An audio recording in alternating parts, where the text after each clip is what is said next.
different style. We all have our same ways of reaching out. But one of the things that I often use is boomerang.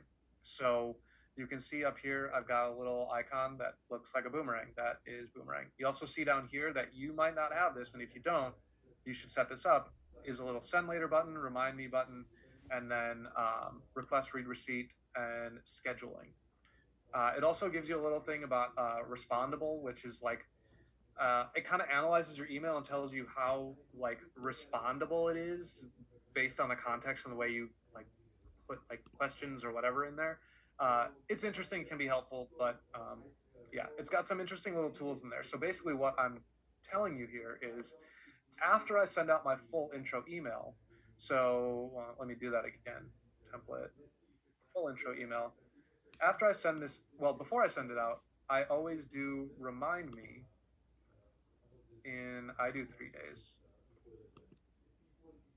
So I'll say remind me on 4th if no reply.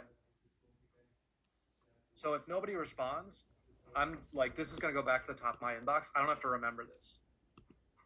Does everybody have boomerang set up? Mm-hmm.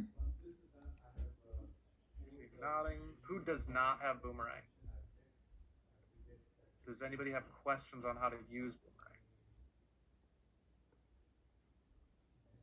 Cool. So yeah, it's got some good features, and basically what I was saying here is I utilize this to send it back if nobody replies within 3 days. And I do this with every single intro email I send. If I then want to follow up on that, let's say it comes back to the top of my inbox in 3 days, I then have I have a follow-up 1. Again, very basic. I leave blanks for what I want to do and what I want to speak with them about. You can put your Calendly link in there. Again, obviously, this is kind of like however you want to speak to them. Like to do a follow-up after those 3 days. So once you get kicked back to the top, have 3 days. What I then do is I do this again to pop up if I don't get a reply by Friday. I always do this by Friday, and you'll see why in a second.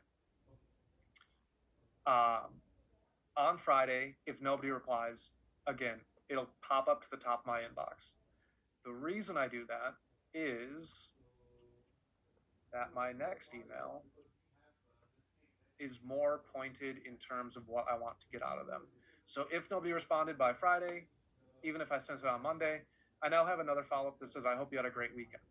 And the reason I have that is I'm going to schedule it to go out Monday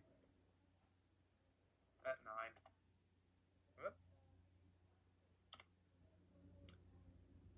9 a.m. So yeah, it says enter recipient. I'll have to have somebody. Basically, the way I pointed the question to them or the like what I'm phrasing, and again, this is all like personal preference, how you want to speak to your vendor. I like to get something at the top of their inbox on Monday morning. Because as you all know, we come to work with a big, hefty, full inbox. And if you send it at 9 a.m., you're right on top. So that's why I do that. It's already scheduled, so I don't need to remember anything. And then again, you've reached out 3 times over the course of a week or a week and a half, whatever it might be. Of course, you don't want to only use Gmail as your only way of reaching out. I'm sure you're all aware of that. You all do other ways of reaching out, whether it be Instagram, Facebook, LinkedIn, Twitter. I don't know.